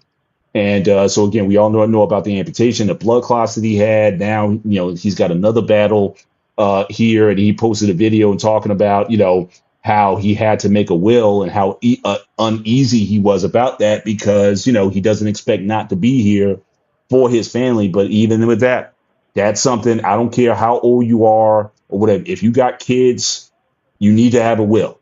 Just like you need to, when you're 40, they say go to the doctor, get the prostate exams, get all the stuff that you need to take care of yourself. It's not an option. So I don't care that you think that you're going to be around for a while. Certain things, as a man, in my personal opinion, you need to handle regardless of your feelings. Forget about your feelings and that sort of thing. That's something that you need to handle and not run away from. That's a responsibility that you have. But certainly prayers to him. Now, the question I had, just based Oh, I see you lose Mr. Bennett. You right, Mr. Bennett? Well, I guess I'll on pick against up. you in another segment. Oh, Mr. there you go. Bennett, Yeah, I Mr. thought I Bennett, lost you guys for a minute. go Hey, back am I and there? yeah, Am go I back. there? Yeah, repeat what you said. We lost you for So, about 15 seconds. okay. So my question is, what do you think is process for coaching? I mean, does he need to step down? I mean, what do you think is the state of his coaching career at Colorado? Obviously, he's got some big fish to fry here. So again, I know Colorado certainly committed to him, but what do you think this place is there was already questions about going into this year as a big proving year for him now that Shador is not there. What do you think this does with his career at this point? So, Sean, you can go ahead and I'll work Well, on my hotel Wi-Fi here. well, the first thing I would point out, when Prime was making, the statements that he would he was stepping away a little bit, whatever for medical reasons. That's when everybody wanted to throw their opinions in the pot, talking about because at the time, both his sons, he won't be coaching his sons anymore, so he's not going to be. He don't want to stay at Colorado because his sons won't be there, or he's trying to go to the NFL again because his sons won't be at Colorado anymore. They kept using that, like he was saying, he had to kind of take a step back a little bit because of medical reasons, but they kept trying to change that narrative to make it like, oh, all this is happening because he's trying to find a way out of Colorado because he won't be able to coach his sons anymore. Obviously, that was all just false and everything. He legitimately had to step back a little bit because of health concerns and health reasons. He, when he had come out with his press conference, as he came out about the bladder cancer and whatnot, but he had surgery for it. Now he has to his life changing for him because what he has to deal with it afterwards. But I believe that part, the disease or whatever, that's been taken care of via the surgery. So if he's willing to deal with the aftermath of the bag and all that stuff now, and he said he wants to coach. So I don't see him leaving coaching unless that stuff just gets very just inconvenient for him. I just don't see him leaving coaching. He's going to be at Colorado. He loves to coach. He loves teaching younger players, and he always said that. But people just kept thinking he was going to go to the NFL just because his sons would be going up there. I'm like, no, he kept saying, I do not want to coach the NFL. And I think he had some exceptions, but it was some high exceptions. Basically, if a team was to draft his son and whatnot, and they came to him want to be something like that, some very distinguished type of exception for but on most part he did not want to coach the NFL. And so I'm glad that he's able to kind of put that particular chapter behind us as far as dealing with the diagnosis. Now he's just focusing on the recovery and just life after it's been taken care of. And yes, there's going to be some changes in his personal life and whatnot. You hope he once he able to get in however whatever methods that is, he's able to get in some type of groove per se to okay, I have to deal with this, but now I'm still able to live my life even with these new constraints that I have to go through now. So, I'm glad his health. One thing about Prime, he's always been honest and open about what he's going through, especially after his playing career, because his sons be doing all the video camera, so he's not shy about having a camera around him even during some difficult times. He's always been an honest dude, so he views it as like I remember there was a reporter asking him what was like, him literally facing death. He's like, I wasn't facing death, because he's a man of faith, and he looks at it as the way he's built that God can use him as a vessel to shine upon, his testimony. His life is his testimony. So he that's who he is. I'm glad he's able to kind of put the some of that stuff behind him and focus on coaching. Like I say, it's life changing because he has to live with a different way now, but he's able to still live. He's able to still do the thing he loves. So yeah, I'm glad that it's kind of put behind him per se. So he can just go on and just live his life, even though it's changed. He can still able to do that. You're on mute, Mr. Bennett. So, Coach, any thoughts on Prime and his his condition and the future of his coaching? I saw him today on ESPN, man. Salute to him, man. He's a fighter, man. And he shows it in everything that he does. He does it at a high level. He was making light on how there's going to be a porta potty on the sideline. So I really don't understand. I know when you get your bladder removed, you ain't really got no stopping ground for your urine. It's just gonna flow when it flows. But the fact that he's making light of it and he's in good spirits, I think it even shows what type of fighter he is. He's always been somebody that I sort of admired, just not from a sports point of view, but just as a father, man. And hell, he did what Eli Manning's daddy did. My son ain't going to this team on national TV. And he was just saying, so he took some flack for that. But it's going to be interesting to see how Colorado sort of fares this year. He doesn't have two players that he can trust. And I think, I don't know, man.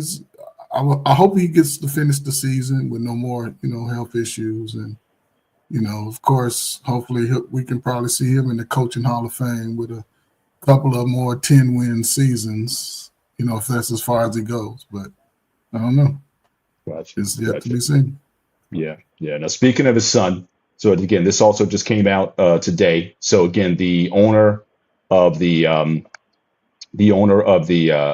Browns came out talking about Shedeur in the draft and kind of where he is on the draft chart. So again, if you told me Friday night driving home, y'all going to pick Shedeur, I would have said that's not happening.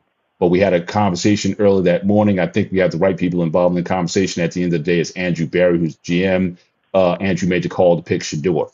So again, what are your thoughts just based on Haslam, as the owner, was not high as obviously most NFL teams weren't high on drafting Shedeur. Now, again, whether or not, we chopped that up a long time ago, whether or not he was worthy of a first round draft. I know we had several conversations on that and how that draft night went. But certainly your thoughts, just given this, the owner being very upfront, what do you think his chances are going into training camp? Obviously he's not getting starter reps. His chances, one, to make this team, because they got 5 quarterbacks, I believe, certainly on his team, including they still have Watson on the roster. Mm-hmm. So what are your thoughts on him? Do you think he will earn a roster spot on this team, given even the owner's comments about his he wasn't interested on draft night in getting Shador, but he trusted his GM. So your thoughts on his prospects? Will he make this team? Well, it's the Browns being the Browns as far as when it comes to that quarterback position. It's a reason why when you look at that dude who was famous, the Browns fan, who had all these different Browns quarterbacks in the past, with the names crossed going to the next dude, crossed going to the next dude. That organization don't know how to draft or nor develop quarterbacks. They thought and I was shocked that it didn't work out because how Deshaun Watson was with Houston. I mean, he was a legit monster with Houston, but all of a sudden one off season changed that. So, but even at that time, you gave this dude a whole guaranteed contract, and it did not work out. It made it look like probably one of the worst, if not the worst, move in NFL history. So again, that's Brown, that's Haslam. Haslam was responsible for that, because at the time Watson said no. I think he was leaning towards Atlanta. Haslam came up with the bright idea to give this dude a fully guaranteed contract. So, this is, Browns being Browns. They don't know how or know what it takes to get good quarterback talent. Right now, as you just looking at the draft, Sanders is quarterback number 4. So will he get the proper opportunity? Because they got another rookie, and Dylan Gabriel. He's a rookie just like Sanders is a rookie, so they giving him just as much opportunities. Just because Sanders is his last name, that don't mean, and he had all this attention, this fanfare behind him, that don't mean he's going to get more looks than Gabriel, especially if he was a lower draft pick than Gabriel. Because many times a quarterback, Dak was lucky. Dak, because the first 2 quarterbacks above him got hurt. And he's like, man, you next up, man. Just go in there and play. Unless something happened with Sanders like that, usually a quarterback, what was Sanders? A 5th round? Believe so. Yeah. Oh, yeah. Usually a quarterback getting drafted in the 5th round, dude. You might as well go ahead. Whoever that man that come around the locker rooms towards off training camp asking you to, hey, follow me and bring your playbook. Usually you might as well just get ready to get your playbook, keep your playbook by you, because that man be coming to your locker any given moment. It's a 5th round quarterback. They just looking for you to wow and dazzle them. I don't keep up with the Browns off-season news or not. I don't know if Sanders has been wowing them any more than Dylan Gabriel. And right now, Dylan Gabriel is the higher pick quarterback, so he may have the higher opportunity to make that roster. Only thing with Sanders is the way, I can't speak too much on how he's currently practicing, but I can speak on how he's been handling this since the draft. And he's been handling it with an A+ in the master class. He's been handling all this scrutiny and whatnot as a just A+. So whatever this predetermined, these teams have about him, his personality and whatnot, all that should be wiped away. The way he's been carrying himself during this. So if for whatever reason the Browns don't put him on his roster, he's going to have film out there on him. Another team, so okay, we can just make our determination based on what exactly we see on the film. What if that gives him a chance to play whatever he played in the preseason, and also go ahead and look at some of his college film again. But all this excess off the field personality stuff, that whatever reason was the main reason why he dropped to the 5th round, that should be gone. Legit judge him by his film. So, maybe it'll work out if you don't get if they don't keep him on the roster, maybe they put him on the practice squad. I don't know. Mhm. You give him an A+, even though with the speeding ticket, you still give him an A+. Speaking ticket, man, he You young, got, you little got, you dude. got to knock him up. I'll give him a 95. I'll give him an A, not an A+. You can't doing 125 or whatever this is the median ticket was. I got to mark you down a few points. You're not an Hey, A+. I guess you could say that because you definitely don't want another what's his name, Henry Ruggs situation. Yeah, yeah. So that's a little, I know even Lamar, he had his as well, but certainly he didn't come in with a lot of that fanfare the way Shador did. But Yeah. Coach, your thoughts on, so again, where do you see Shador Sanders? Now, again, Anton was pretty bold. He said, don't be surprised if he's QB1 or QB2 by the start of the season. Where do you land? Does he make this team? Given, especially again, what the owner is saying about the pick. If he doesn't make the team, they're gonna trade him. I don't think they're gonna cut him. He brings too much value to an organization. Just his following. He's like Taylor Swift, the rookie Taylor Swift.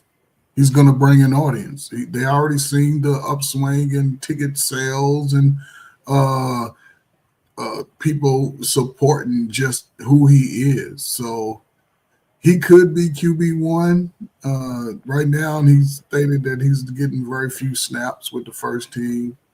But I think they're looking for him to come in and do a wow factor. Now, what are we going to say if he comes in his first preseason game, throws for 2 touchdowns, 9 for 10 completions, run for a touchdown? What are we going to be saying then? You know what I'm saying? I think right now he's criticized too harsh for something outside of football, and that's the problem. Going to the Browns, they notorious for being a little racist, but hey, I think they trade him. He brings too much value. He's better than Daniel Jones, Gabriel. They both. I think it should have just been those two fighting for the position. Flacco should be the third string mentor at this point, but who's to say? It's wide open to me. So it's. I know Watson's still on the roster, but it's Flacco, Kenny Pickett. He's hurt. We He's know. hurt. He might be gone. Oh, is he hurt already? Yeah, he's hurt. Oh, he's hurt. He may be gone then too. So yeah, he's hurt. Basically now, Flacco QB1, Gabriel QB2, Sanders QB3, Watson basically. When Watson gets healthy, he's going to be QB1. Mm-hmm. But if it depends if whoever the QB is, again I refer back to the Cowboys. Once Romo got healthy again, Dak was in the middle of an 11-game win streak. Romo, we can't keep you out, So if whoever the head coach is, sometimes these owners they want this player to play because of the money they're paying for him. Well, Washington's gonna be paying a whole lot of money, and if one of these two young players start clicking, will you keep Watson? Because he ain't gonna be out the whole year. Will you keep Watson on the bench and let these young bloods, play? But you paying Watson whatever he owed this year alone on his contract. Right. So that's the thing. I mean, Watson right now is QB4 just by default because of his injury. Gotcha. But once he come back, he will be QB1. But if a coach has any say so, will he make that move for the other players playing better? Can I just say this real quick? He has to be one of the worst offensive coaches in the league.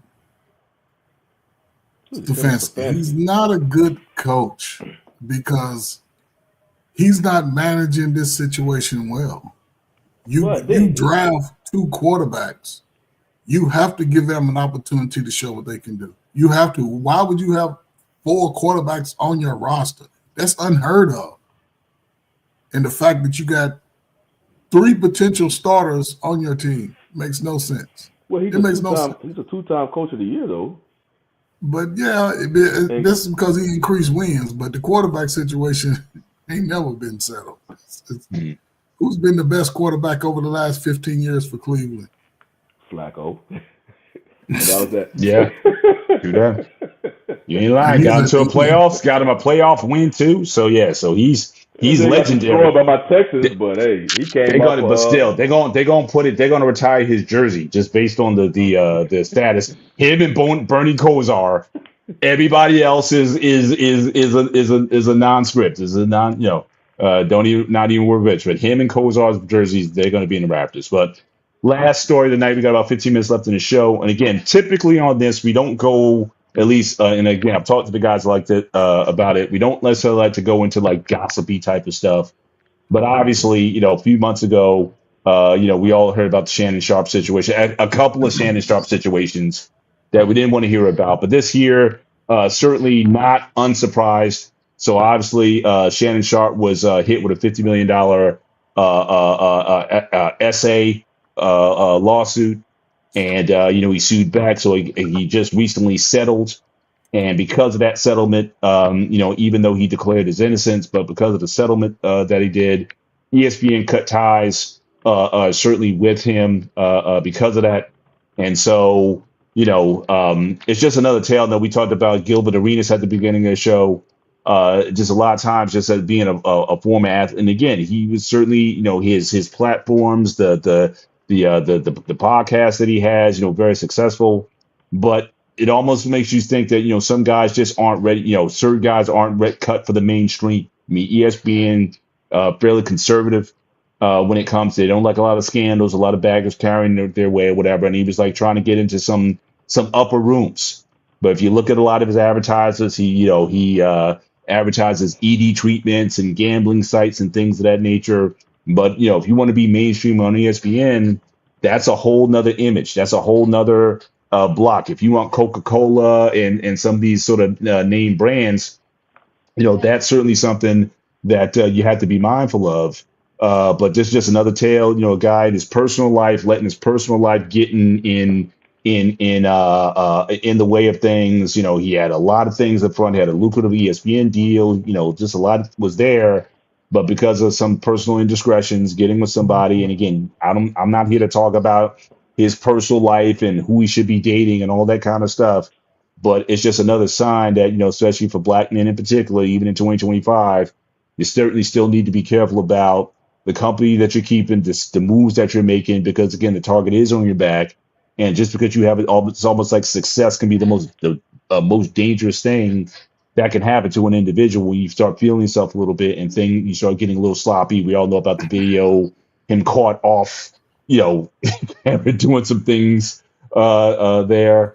But it's just, any thoughts on this? Again, this just happened today. This just came out. The lawsuit settlement was a few days earlier, but ESPN, they kind of washed their hands, even though he did step away from the show at the time the lawsuit was announced. But nevertheless, just another case of, guys being brought down by being in places or doing things that they may not need to be doing. So your thoughts on this is the last block of the show, and we'll look to land this plane. So go ahead, Shawnee. Yeah, my thing is with First Take. This is the second time they had like these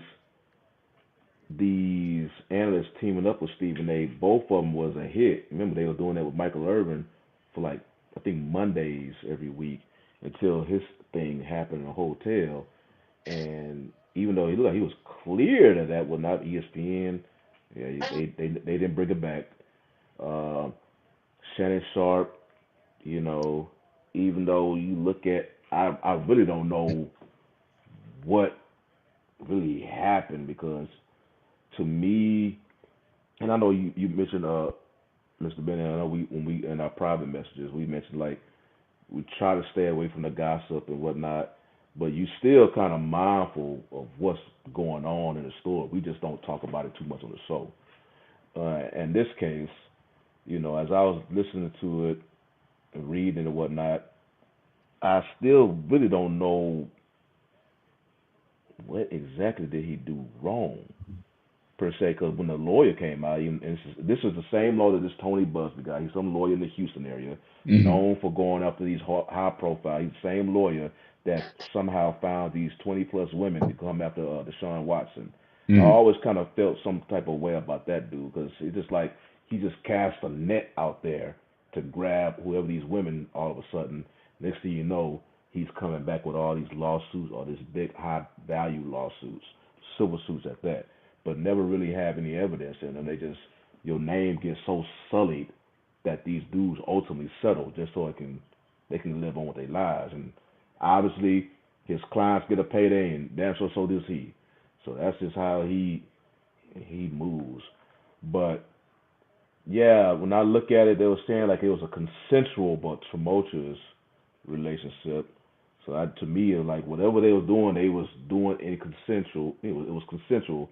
They just had a lot of arguments. That's what it sounds like to me from the outside looking in. I don't really know what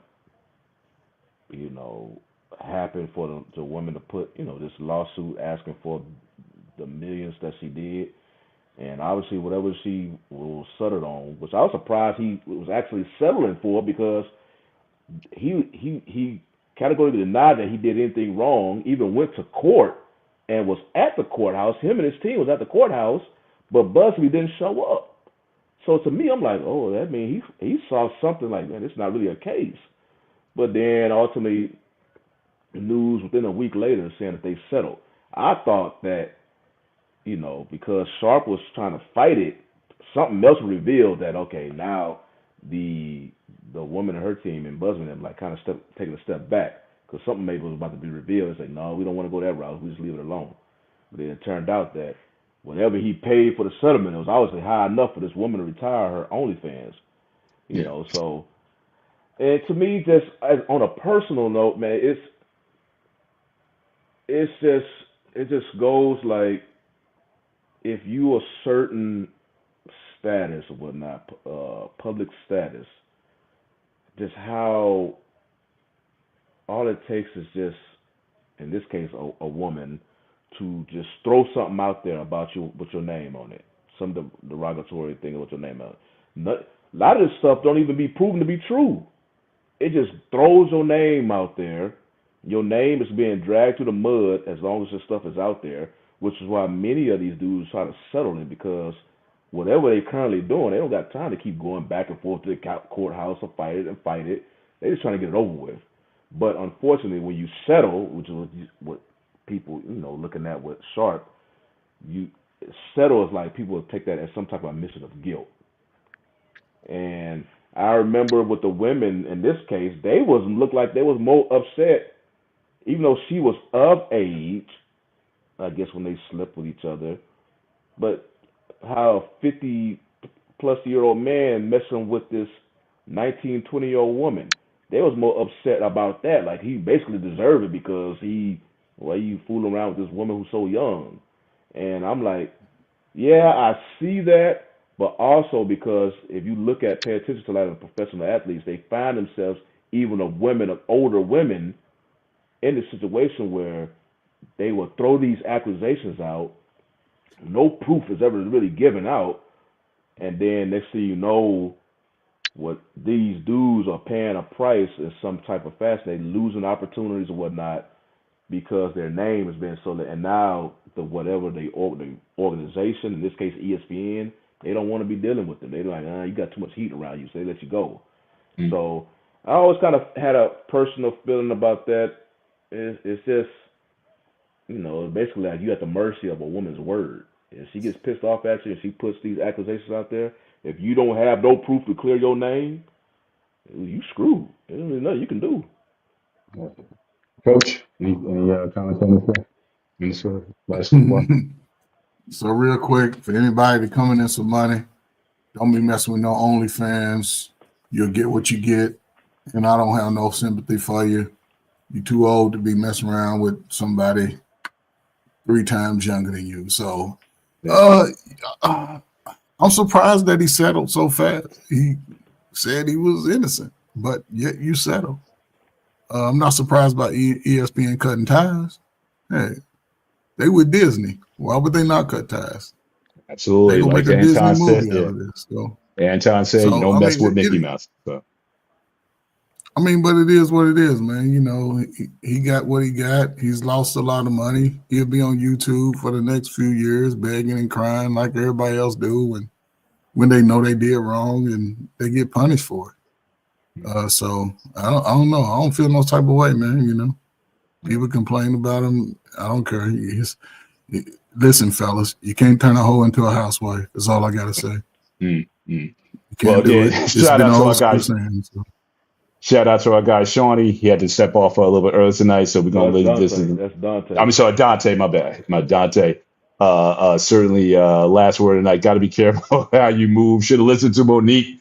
Go back and watch the Club Shay Shay with Monique. She kind of gave him some advice on the type of women he should be with. Now, again, that may upset some of the guys in the manosphere in terms of how he should be moving, but she's definitely told him you need to get with some older sister who can make you some red velvet cake and whatnot. So leave these young ones alone. But in any event, we're coming up on final thoughts, so we can just go around real quick. I'll start mine first as we get into this. So I just want to give a shout out to, again, as you know, I'm a big boxing fan. Want to give a shout out to a legend. So again, you have Boxing Hall of Famer Dwight Muhammad Kwawi, formerly Dwight Braxton, dies at 72 years old. Now, again, the first time I watched him, this is back in the 80s, the early 80s. NBC Sports used to have boxing events from Rawway State Prison in the 80s. Live boxing, Marv Albert and those guys in the prison covering fights in the early 80s. That was the first time I saw him. He got out of prison. He went on to become a very successful boxer as one of the toughest guys, whoever you would fight. He was only 5'7", fought at light heavyweight, cruiserweight, and even at heavyweight. He even gave George Foreman in his comeback, he even gave him some fits. Always a tough opponent. You know, oftentimes they'll come out on the losing end, but no one ever said that he never gave you everything that he had. And Holyfield had 3 fights with him, and they were all wars. I mean, classic, legendary fights. Holyfield always found some way to come out on the other side. But again, those were brutal matchups. Again, certainly a very good boxer for a lot of years. And if I had a dream matchup, again, the fact that he fought at, like I said, light heavy up to the early heavyweights, him versus Joe Frazier in their primes would have been a slobber knocker. That would have been a major matchup. Both guys going forward. The only question is whose will was going to get out. That's the only thing that you would have been able to say about that. But again, a legendary fighter. Rest in peace. Very much, absolute Camden buzzsaw, Jersey born, Rawway, also in New Jersey. Shout out, Jersey stands up again. But rest in peace to a New Jersey legend, and certainly, as I said earlier, a Hall of Fame fighter. Turn it over to Dante for your closing thought, and we'll close out as always with the coach. Oh, you must have been talking about me then. I'm sorry. Yes, Well, I don't know why I'm getting you and Dante. I don't know why I'm doing that. I guess you guys, you're both from Houston, both from Dallas. So maybe that's why I'm getting confused. Other than that, I don't know why I keep confusing you guys. My bad. My final thoughts goes. I don't know if y'all watch professional wrestling, but I'm pretty sure his name he's an icon. He's up there with the Jordans. Obviously, I'm speaking about Hulk Hogan, and he passed away. What was that, earlier this week or late last week? Last week, yeah. Yeah, and when he passed away, it was controversial. I understand from the wrestling, people in the wrestling community because he was so influential in that industry. The reason why they get the money that they get and the popularity is a lot to have to do with Hogan. Back in the early WWF days with McMahon. So I understand that perspective, but then also that's the wrestler. That's Hulk Hogan. And I keep forgetting Terry something, whatever his real name Terry is. Bollea. Bollea. That's a different person now. You got to split it up. And that person is, you claim racist. Me personally, I don't like to throw that word around too much because I feel like it gets thrown around too loosely to the point where it just kind of don't have the same meaning anymore.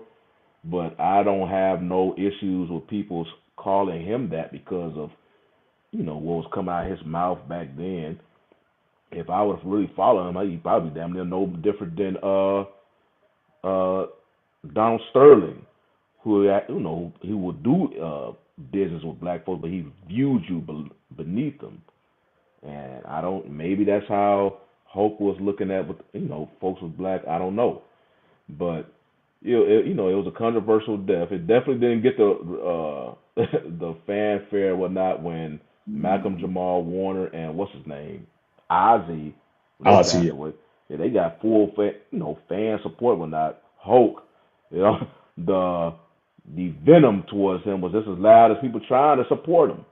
So I hear you. I hear you.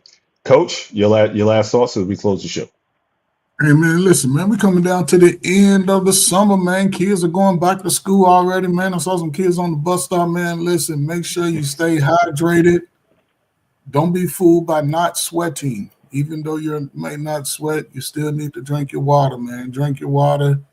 Everybody get in shape. Enjoy the last few weeks of summer. Make sure you start looking at your rain gear, looking at your winter clothes. Get everything nice and clean, man. NFL's about to start. When is the Hall of Fame game, man? Ain't that this weekend? Think so. All right, man. So y'all get y'all first little glimpse of I some didn't even know rookies. that. Watch the game, man. I don't know what day. I think it's Saturday early. I don't know. But yeah, man, get ready, man. Here we come. Football season, man. And don't be crying about your teams early in the damn season. Let them play a few games first before you start crying about them. Just give them a break early. Salute to the rookies, man. Salute to everybody, man. Stay healthy, man. Sounds good. Sounds good. All right. Well, again, thanks. I appreciate that. Yes. Yeah. Rest in peace, Malcolm Jamal Warner, Ozzy Osbourne, Chuck Mangione. Certainly a great jazz player, horn player. But with that, we come to the end of the show. So again, we want to thank you guys for joining us again. Make sure again you hit the like button as you leave the show.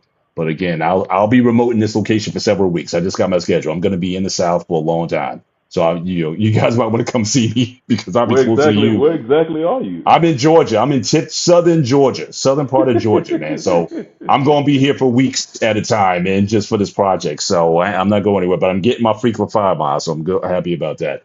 But with that, again, thank you guys once again. You guys certainly enjoy the rest of your week. Take care. God bless. And we will see you next time. Good night. Peace.